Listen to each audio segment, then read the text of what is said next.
제목으로 같이 은혜 받는 시간 같습니다. 예수를 감동시킨 사람들. 사람이 감동할 때가 있어요. 사랑을 넘치게 받을 때 감동합니다. 눈물로 호소할 때 감동합니다. 그래서 위대한 웅변가의 설교보다 눈물의 설교는 청중을 감동케 합니다. 그리고 무엇보다도 희생적인 사랑이 사람을 감동하게 합니다. 역대상 11장 10절에 보니까 다윗 왕이 나와요. 지난 시간에도 제가 잠깐 말씀을 드린 거예요. 다윗은 이스라엘 왕이 되는데 자기가 살고 있었던 이스라엘 베들레헴에 어린 추억이 있었습니다. 그런데 다윗이 살던 그 베들레헴이 블레셋에게 빼앗겼어요. 그러면서 과거를 추억합니다. 내가 그 우물물을 먹었으면 한이 없겠다. 과거에 내가 그 시원한 우물물을 먹을 때 정말 기분이 좋았는데 그 소리를 그 부하가 들었어요.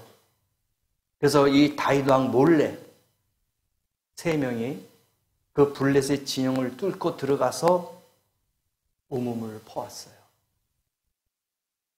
이 이스라엘이라든지 그 중동 지역 국가 보면은 다 물이 부족하고 정말 귀한 거예요. 생명수예요. 중동 한번 보세요. 아프리카나 중동은 이 지하물이 얼마나 귀한지 모릅니다. 비도 잘 안 내리잖아요. 생명 같은 거예요. 그런데 그것을 떠다가 다윗 왕에게 바쳤습니다. 이 3명이 무슨 보상을 받기 위해서 물을 떨어 간 게 아니에요. 그냥 충성심에서 갔단 말입니다. 그런데 다윗이 어떻게 했어요? 나중에 역대상 11장을 자세히 한번 읽어보세요. 다윗은 감동했어요. 정말 생명하고 바꾼 물이구나. 나를 위해서 이렇게 떠왔구나. 내가 이 물을 먹을 수 없다 하고 제단에다가 부었어요. 왕도 위대하고 신하도 위대합니다. 그런 위대한 왕 밑에 그런 신하가 있는 거예요. 그래서 끼리끼리잖아요. 유유상종. 그게 얼마나 값지고 귀한 거겠습니까? 우리 예수님을 감동케 한 사람들이 많이 있다는 거예요. 본문에도 나와 있잖아요. 오늘 여기에 오신 성도님들도 저와 같이 하나님께 또 예수님께 감동시키는 성도가 되기를 원합니다. 사람을 감동시키잖아요. 그러면은 내가 원하지 않는 것도 얻을 수 있어요. 필요한 것도 얻을 수 있단 말입니다. 그러면은 어떤 사람이 예수를 감동할 수 있을까? 첫 번째, 오늘 말씀 그대로 보십시다. 옥합을 깨트린 사람이에요. 오늘 여기 말씀 보세요. 옥합을 깨트렸어요. 3절에 그대로 나오죠. 옥합을 가지고 와서 그 옥합을 깨트리고 예수의 머리에 부으니. 예수님을 너무 사랑해서 옥합을 깨트린 여인 때문에 예수님은 감동했어요. 이 사복음서에 다 나와요. 사복음서가 뭔지 아십니까? 마태복음, 마가복음, 누가복음, 요한복음이 사복음서예요. 이 복음서가 각각 다 틀립니다. 마태복음이나 요한복음은 유대인을 위해서 기록한 거예요. 마태복음하고 요한복음은. 그 다음에 마가복음은 로마 사람을 향해서 기록했단 말입니다. 그리고 누가복음은 이방 사람들이 예배하기 쉽게 기록한 거예요. 이게 다 같이 틀립니다. 유대인, 로마, 이방 사람들에게 주신 말씀이 이 사복음서예요. 그런데 마태는 유대인의 왕이신 예수를 이야기하고 있어요. 누가는 사람이신 예수를 말하고 있고 마가는 종이신 예수님을 말씀하고 있고요. 특히 오늘 본문 14장 예수님의 고난에 대해서 이야기하고 있어요. 이와 같이 각 장마다 예수를 표현하는 것들이 다 틀리단 말입니다. 그래서 예수님이 십자가에 달려 돌아가시기 전의 기록이에요, 이게. 그러니까 옥합을 깨트려서 머리에 부었다. 이게 무슨 의미가 있습니까? 이건 장사 지내는 거예요. 예수님의 장사를 상징한다. 그렇게 볼 수가 있습니다. 그런데 이 예수님이 십자가를 앞에 두고 베다니에 도착했어요. 도착했는데 그 장소가 시몬의 집입니다. 그 시몬의 집에 잔치가 열렸어요. 북적북적합니다. 한창 잔치가 무르겨 가는데 어떤 여인이 옥합을 깨트려서 예수의 머리에 부어버린 거야. 근데 이 여인이 어떤 여인인지 아세요? 매춘부라고 멸시와 조롱을 받던 여인이야. 말 그대로 몸을 파는 여인이었습니다. 근데 그 옥합을 깨트려서 예수님의 머리에 부었어요. 그 누구도 하지 못했던, 그러한 신분을 갖고 있는 여성들도 하지 못했던 그런 일들을 이 매춘부, 가장 밑바닥에서 자기의 몸을 팔면서 생계를 유지했던 그 멸시와 조롱과 천대를 받았던 여인이 예수님을 감동시켰단 말입니다. 놀라운 거예요. 이 여인이 예수님을 감동하게 한 것이 무엇일까요? 그러면 첫 번째가요, 예수 중심의 헌신이었어요. 이 여인은 어떤 보상과 대가를 바라지 않았습니다. 저와 여러분도 그러한 믿음을 갖고 주님을 섬기는 성도가 되길 원합니다. 대가를 바라고 하는 게 아니었어요. 무슨 보상을 받겠다? 내가 이 옥합을 깨뜨렸으니까 더 좋은 걸 얻겠다? 이게 아니었습니다. 그냥 예수 중심의 헌신이었어요. 그냥 드린 거예요. 그래서 제자가 이야기합니다, 여기서. 아니, 여자야, 이 옥합을 깨뜨려서 예수의 머리에 부었는데 너 미련한 거 아니야? 너 잘못 생각한 거 아니야? 이거 300데나리온이면 가난한 사람에게 팔아서 물질로 얻어가지고 빵이나 무슨 어떤 양식을 해가지고 도와주는 게 더 낫지. 왜 이거 미련하고 어리석은 생각을 하고 있어? 하면서 제자들이 지적을 합니다. 교회 내에서도 마찬가지예요. 주의 일을 하는데 지적하는 사람들이 있어요. 묵묵히 봉사하고 열심히 하면은 시기 질투하는 거야. 그래서 거기에 대해서 태클을 걸고 지적을 하고, 야, 너 그렇게 하면 되겠니? 신앙생활 하면서도 그러한 갭이 생긴단 말입니다. 바로 이 여인이 그거였어요. 그걸 왜 그냥 낭비했냐, 이거 300데나리온을. 이걸 팔아서 가난한 사람에게 좀 도와주면 더 의미가 있는 것이 아니겠느냐. 그렇게 생각했던 거예요. 논리적으로는 맞아요. 그런데 이 여인처럼 예수 중심이 아니면 할 수가 없어요, 여러분. 왜? 아깝잖아요. 이 아까운 걸 할 수 있겠습니까? 근데 오늘 본문에 보니까요, 본문에 나와 있는 인물들이 있어요. 그 인물들이 있는데 이걸 우리 현 시대에 우리 성도들하고 한번 분석해 보자 이거예요. 첫 번째가 시몬과 같은 교인이었어요.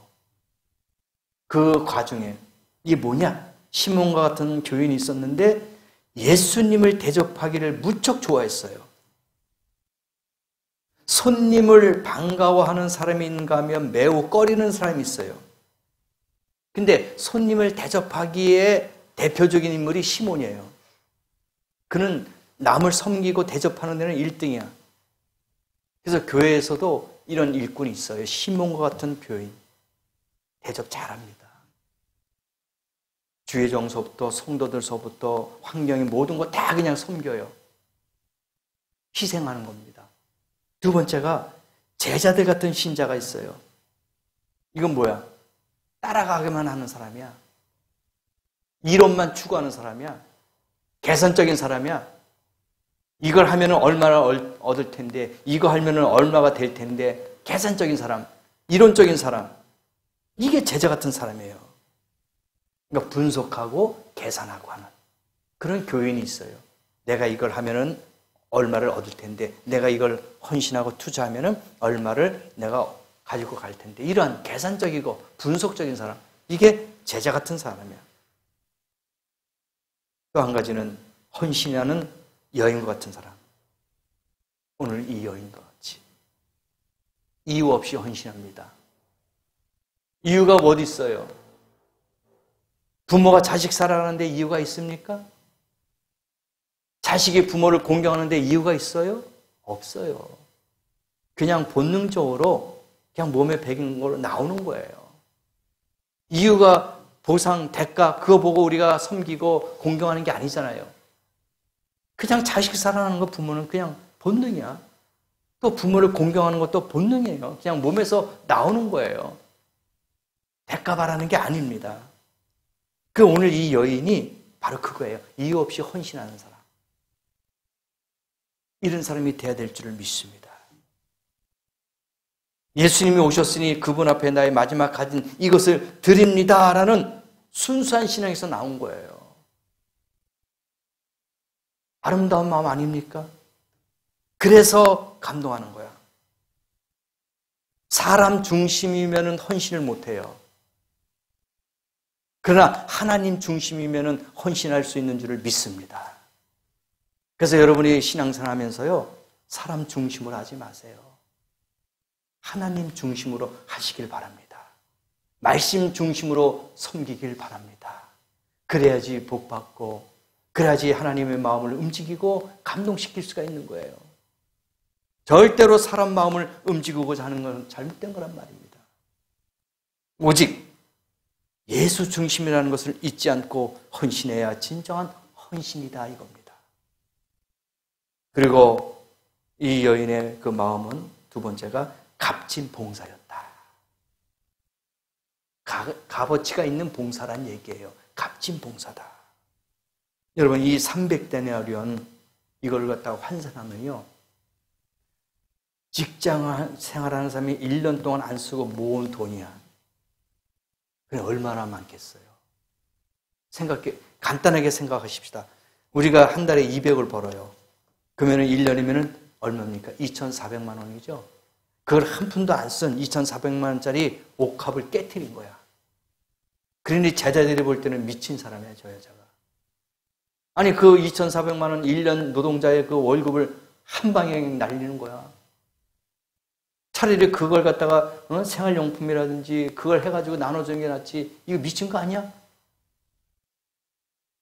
귀한 겁니다. 같은 돈이라도 1,000만 원이라도 있는 사람에게는 별거 아니지만 없는 사람에게는 엄청나게 큰 돈이에요. 그렇지 않습니까? 그런데 이 옥합이라는 게 뭡니까? 여인들의 필수품이야. 이게 옥합에 있는 그 향유를 많이 가지고 가면 갈수록 남편의 사랑을 많이 받을 수 있는 거예요. 그러니까 부의 상징이라고 볼 수 있겠죠. 능력의 상징이라고. 그러니까 조금 가지고 가면은 자기의 그 표현과 사랑이 조금만일 수밖에 없지만은 많이 가지고 갈수록 남편의 사랑을 많이 받고 자기의 능력과 재력을 과시할 수 있는 거예요. 그런데 그것을 깨트려 버렸어요. 생각해 보세요. 그분은 일반 평범한 여성이 아니었잖아요. 직장 생활하는 그 여성이 아니었잖아요. 매춘부라는 그런 타이틀을 갖고 있는 여성이었단 말입니다. 그러니 돈 모으는 게 얼마나 힘들었겠어요. 생각해 보십시다. 여인은 그것을 예수님께 드렸어요. 아브라함에게 하나님 뭐라 그랬습니까? 아들 이삭을 바쳐라. 옥합과 같은 그러한 이삭이었어요. 정말 귀한 거였습니다. 그런데 하나님은 아브라함에게 필요로 하니까 이삭을 드려라. 어떻게 했습니까? 아브라함은 순종했습니다. 창세기 22장 16절에 나와요. 그 아이에게 손대지 말아라. 하나님의 음성이 들렸어요. 순종했을 때에 하나님의 음성이 들릴 줄 믿습니다. 네가 독자 이삭 아들을 아끼듯이 나를 그렇게 사랑한 걸 내가 이제 알았다. 여러분도 이러한 믿음을 갖고 주님이 원하신다면 이유 없이 그냥 헌신하고 봉사하고 섬기는 성도 되길 원합니다. 이유가 없어요. 우리가 주님을 우리의 마음을 귀하게 생각할 때 주님은 우리 또한 귀하게 여겨주실 줄 믿습니다. 우리가 주님을 섬기는 건 가장 귀한 거예요.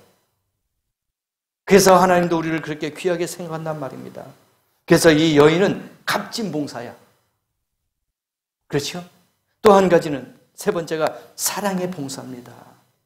8절에 나와요. 저가 힘을 다하여 내 몸에 향유를 부어 내 장사를 미리 준비하였느니라. 장사를 얘기한 거예요. 예수님께서 돌아가신다는 걸 알고 상징적인 그런 것을 장사를 한다 이거예요. 묻는 거예요. 그래서 예수님께서 말씀하셨잖아요. 저가 힘을 다하여 뭡니까? 최선을 다하여 나에게 향유를 부어서 내 장사를 미리 준비하였느니라. 장사를 준비한 것 말입니다. 그리고 어떻게 했어요, 여인이? 붓고 나서 그냥 있었습니까? 아닙니다. 붓고 나서 그가 엎드려서 머리털로 주님의 발을 씻겨줬어요. 최대 겸손과 존경을 표해 준 거예요. 사랑이 없이는 봉사할 수 없습니다. 힘들어요. 무엇인지 내 마음에 허락 없이 한다면 그게 힘들어. 그러나 기쁜 마음으로 한다면 그 어떤 것도 즐겁고 가볍단 말입니다. 신앙생활도 마찬가지예요. 내가 억지로 불평, 불만 갖고 신앙생활 한다면 어려워져요. 힘듭니다. 그러나 그래, 내가 하나님을 사랑하는 마음이 있지. 나를 지금까지 이렇게 사랑과 물질로 지켜주시고 인도하셨사오니 내가 감사하다. 그런 마음을 갖고 신앙생활 한다면 참 감사하고 편하단 말입니다. 그리고 또 이 여인은 영원히 기념될 만한 일이 있기에 예수님을 감동시켰다는 얘기예요. 영원한 기념될 만한 것. 그래서 9절 말씀에 예수님께서 뭐라고 그랬습니까? 너희들은 온천의 복음이 전파되는 곳에는 이 여자의 행한 일도 말하여 저를 기념하라 그랬어요. 기념하라. 대단한 거 아닙니까? 사람이 하는 일에는 보상이 있어요. 늘 보상이 따라갑니다. 그러나 주를 위한 일이야말로 엄청난 축복의 보상이 있다는 거예요. 사람들이 공을 세워요. 그렇죠? 엄청난 업적이 있습니다. 그러면 죽어서도 동상을 세우잖아요. 기념하기 위해서. 후대에 누가 세워주기도 하죠. 그런데 사람이 세워준 기념탑은 무너질 수 있습니다. 그러나 주님이 세워주신 기념탑은 영원한 것인 줄 믿습니다. 그래서 오늘 말씀 본문에도 그랬잖아요. 이 복음이 전파되는 곳에는 기념하라. 계속해서 말씀해 주시는 거예요. 어디든지 복음이 들어가는 곳에서는 이 여인이 행한 일을 기념하라 이거예요. 생각하고 지켜라 이겁니다. 그래서 우리가 그런 믿음을 갖고 있어야 돼요. 마태복음 9장 20절 보니까요. 12년 동안 혈우병을 앓고 있던 여인이 있었어요. 그러나 그녀가 예수님이 지나간다는 것을 알고 예수님 앞에서 떳떳하게 나갈 수가 없어 뒤에 와서 옷자락을 만졌습니다.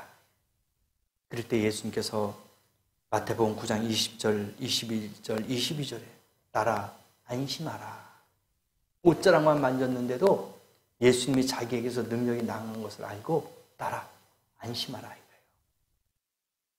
이 여인이 만졌어요. 위로와 격려를 듣게 됐습니다. 이런 이 여인의 그 신앙, 그 믿음 때문에 예수님이 감동한 거예요. 제자들은 뭐라 그랬습니까? 아유 선생이요.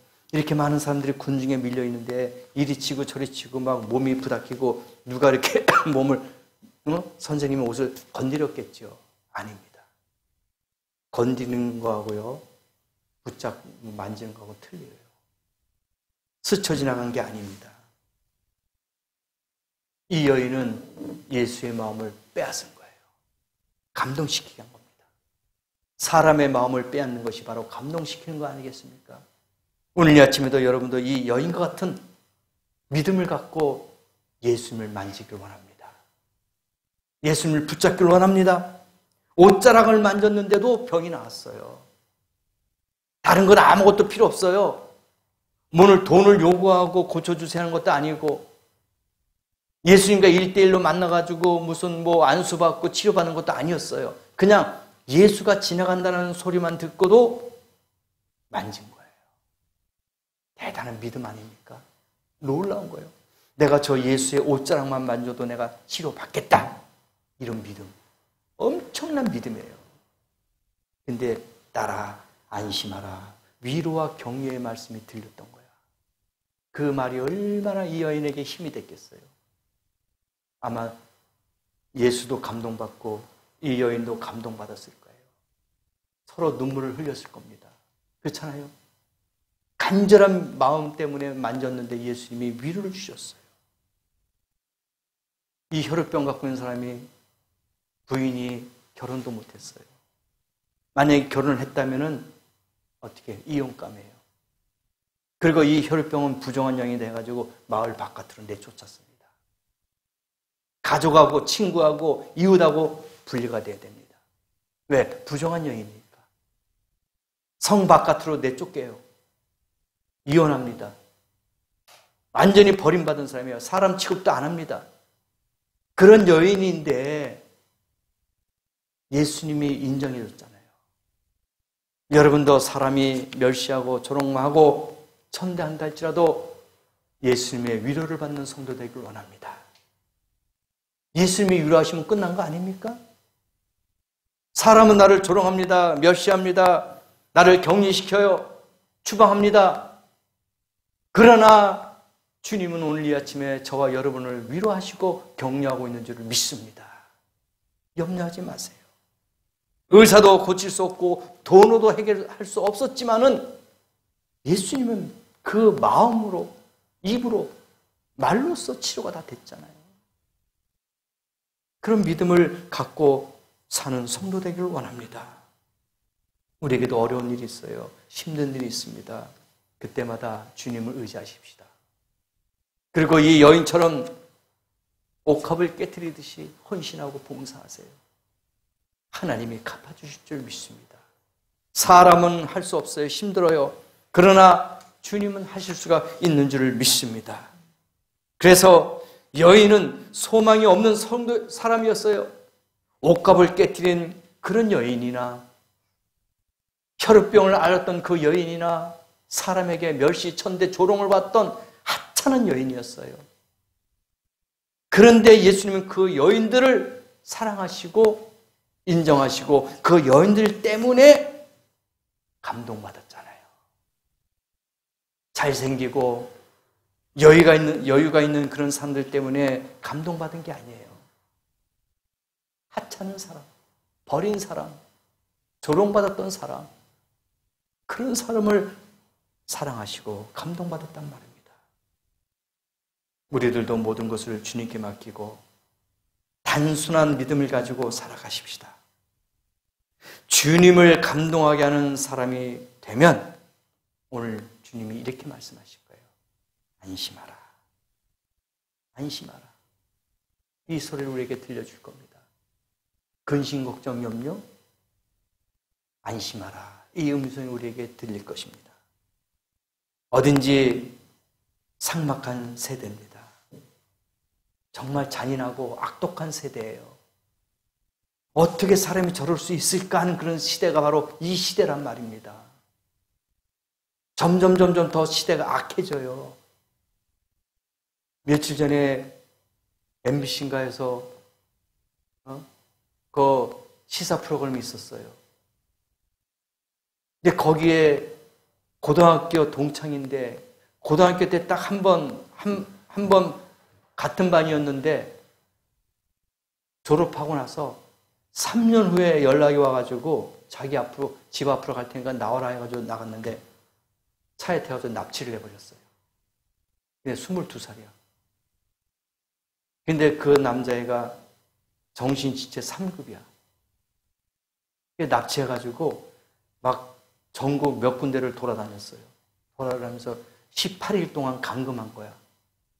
그래서 걔 이름으로 휴대폰 가게에서 휴대폰을 개통해가지고 그걸로 소액 결제하고 대출받고 막, 그리고 걔 이름으로 차 렌트를 해가지고 일부러 사고 쳐가지고 아버지에게 돈 합의금 들어가니까 몇백만 원 달라 해가지고 그 합의금을 또 걔네들이 또 챙겨가고, 그리고 야산 같은데 시골길 가다가 발로 차고 넘어뜨려가지고 갈비뼈를 갖다가 6개인가 부러뜨리고 짓밟고, 그리고 바닥에다 침을 뱉어가지고 이거 핥아먹어라. 그리고 온몸에다가는 담뱃불로 지져버리고요. 엉덩이는 그냥 막 너무 시퍼렇게 다 온몸에 멍들어가지고 이건 사람이 아닐 정도로. 그래서 인터뷰를 해서 그 가해자를 주차장에서 만났어요. 근데 옆에 여자가 타고 있었어. 인터뷰했어. 당신 그 친구 때린 거 미안하게 생각 안 하느냐. 담뱃불로 지지고 몽둥이로 때리고 갈비뼈 발로 짓밟아가지고 막 그렇게 6개 부러뜨렸는데 미안하지 않느냐. 미안하게 생각합니다만은 그거는 시체말로 생일빵이래. 생일에 그렇게 하는 거라고. 여러분, 생일에 갈비뼈를 부러뜨려요? 생일 내 몸에 담뱃불로 지져요? 아니잖아요. 18일 동안 감금하고 있어요. 그게 생일빵입니까? 생일 축하하는 거예요? 아닙니다. 세상이 이렇게 악해져요. 이 시대가 정말 악합니다. 사람을 믿을 수가 없어요. 예수 외에는 우리가 믿을 수가 없는 줄 믿습니다. 조심하셔야 돼요. 이런 폐악하고 음란한 세대에 살고 있단 말입니다. 그러면서 미안한 생각이 전혀 없는 거예요, 그 사람들이. 당연한 거예요. 친구기 때문에 전국적으로 돌아다녔대. 같이 놀러 다니고 축하했다는 거예요. 축하하면서 다녔다는 거야. 그건 아니죠. 범죄죠. 정말 나쁜 짓이에요. 짐승들도 그렇게 안 하잖아요. 지금 그런 시대입니다. 악독한 세상에 살고 있어요. 잔인한 세상에 살고 있단 말입니다. 주님이 탄식하지 않을지 모르겠어요. 여러분, 주님을 감동시키는 성도 되자 이거예요. 사람에게 하는 것이 아니라 예수님에게 감동시킬 수 있는 것, 주님을 사랑하는 성도 되자 이거예요. 주님의 마음을 좀 움직이는 성도 되자 이겁니다. 예수를 사랑하셔서 자신의 옥합을 깨트릴 수 있는 결단과 희생을 좀 갖고 있자 이거예요. 사람에게 하는 것이 아니라 절망을 소망으로 바꾸고 포기하지 않는 끈질긴 믿음의 사람이 돼야 되지 않겠냐 이겁니다. 힘들더라도 어렵더라도 참고 있으면 주님이 말씀하시죠. 안심하라. 안심하라. 끝까지 주님을 따르며 제자의 길을 걸어가는 그런 성도 되기를 원합니다. 눈물로 감격하면서 주님만을 따르는 성도가 돼서 주님을 감동케 하고 소원이 이루어지는 그런 칭찬받는 복된 성도가 되자 이겁니다. 사람에게 하는 것은 한계가 있어요. 그러나 주님에게 하는 것은 영원한 것인 줄 믿습니다. 그래서 오늘 이 시간에도 마지막으로 말씀드린다면 사람의 마음을 움직이는 헌신과 봉사와 섬김이 아니라 하나님을 움직이는 하늘 보좌를 흔들 수 있는 그런 믿음의 성도가 되자 이거예요. 사람이 인정하지 못하고 사람이 함께하지 못한다 할지라도 포기하거나 좌절하거나 낙심하지 마시고 주님만 의지한다면 오늘 이 아침에도 우리의 마음속에 우리의 귓가에 안심하라 하고 하나님의 위로의 말씀이 들려질 줄 믿습니다.